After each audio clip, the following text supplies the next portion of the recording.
Welcome to Laser Projector Technology.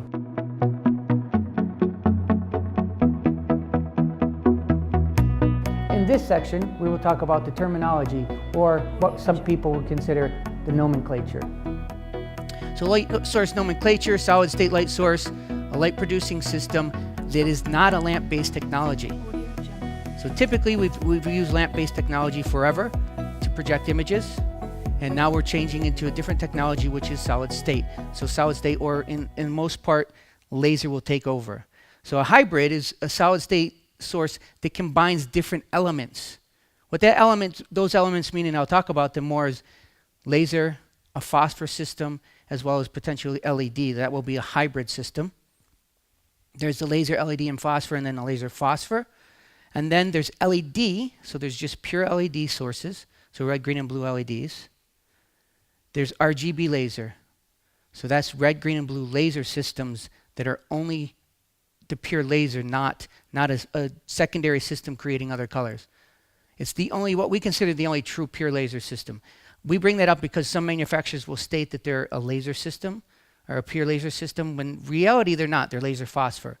So when you're looking at it from a pure laser system, it's only RGB laser.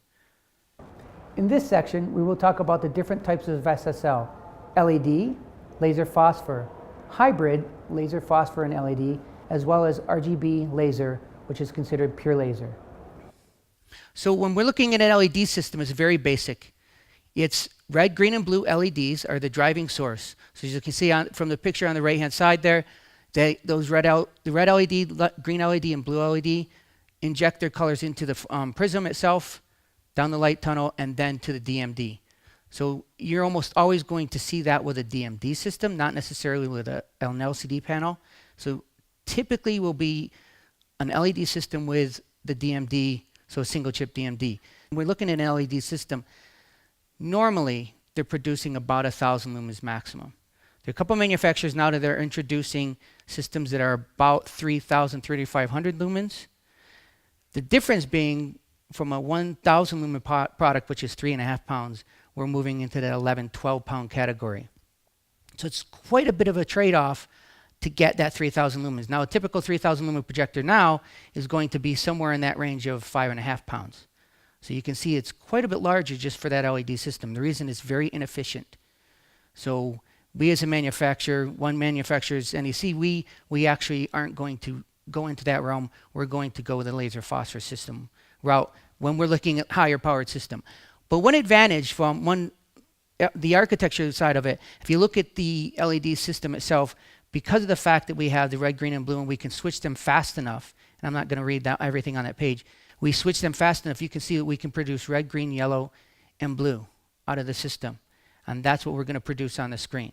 So you're not going to get the purest of colors because you don't get all the secondary colors, but you still get a very efficient system in a small package without having the extra color wheels or phosphor wheels entertained into the system, which is another optical problem with the system itself. So LED is very basic. Another way to look at it is three different systems ultimately. On the left-hand side is a hybrid system, blue laser, yellow phosphor, but that is using LED or LCD panels as the driving system. So that's the actual system itself. In the middle, same scenario, where we're using blue laser, yellow phosphor, and I'll talk about the little green piece on the phosphor wheel. But essentially, blue laser, yellow phosphor, but it's a single chip DLP, which requires a color wheel. On the right-hand side is a different system altogether. This is a 3-chip system, so we're using 2 different laser bank scenarios, one creating the yellow, or the secondary colors, and then blue as its own driving force. And I'll talk more about that and why that's important. Here's a unique feature, and the reason I put this in here is because when we look at the technology itself, when we look at blue laser and we look at yellow phosphor, how do we derive the remaining colors?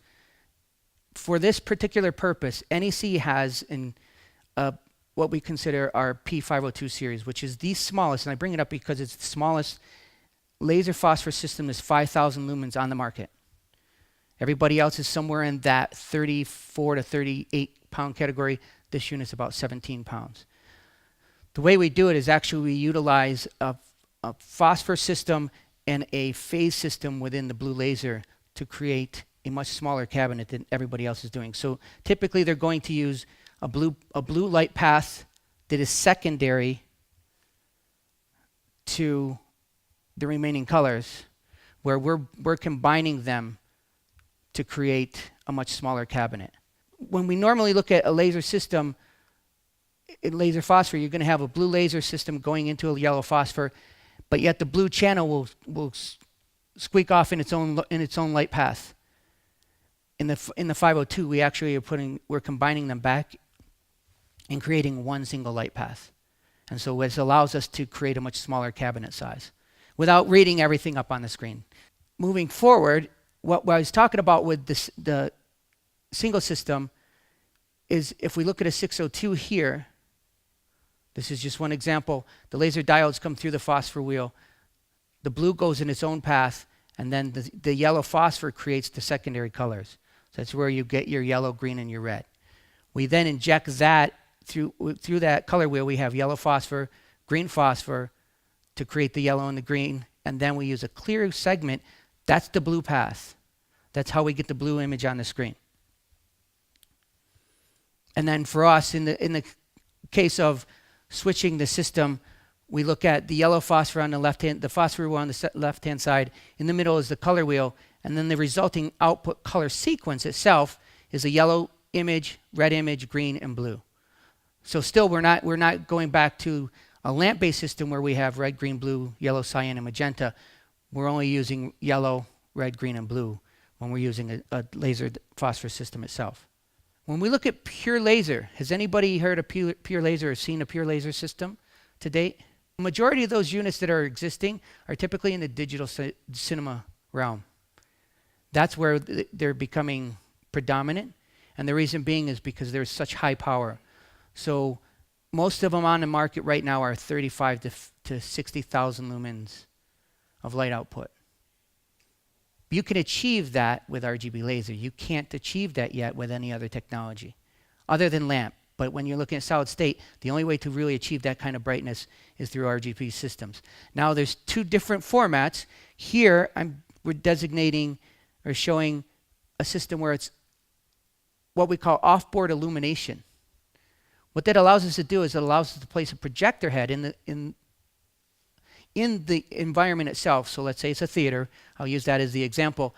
But have the laser source at another location. So we fiber couple it. The reason being because the cooling system within the projector itself is non-existent at that point. The other thing that's great about RGB laser, though, when we're looking at a 3D system, when you're in a digital cinema environment,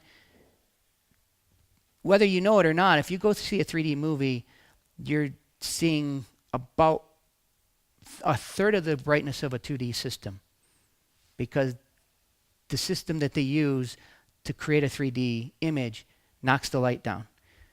With RGB laser, it's different because there's what we call 3P and 6P. 3P is 3 primary colors, 6P is 6 primary colors, so 2 red, 2 green, 2 blue. So it's a left eye, right eye scenario. That allows us to have a much brighter 3D image. RGB laser can run 20,000 hours at maximum brightness. Anything below that will increase the lifespan. Wider color space, and I bring that up because if you look at the color space here, what we consider DCI, we have a much larger color space, so images will look more real in the long run. Once they create content, images will look more real. No costly lamp replacements, of course. We don't have to replace any lamps because it's a laser system. Here's just a little different slide, and this is demerits and merits on what the technology is, but RGB lasers at the top. It's the best of the best system that's available. What we consider the next generation is a red laser, green phosphor, and blue laser system. That's so we can increase our brightness, because laser phosphor itself, blue laser and yellow phosphor itself, has a limitation as to how bright they can actually go.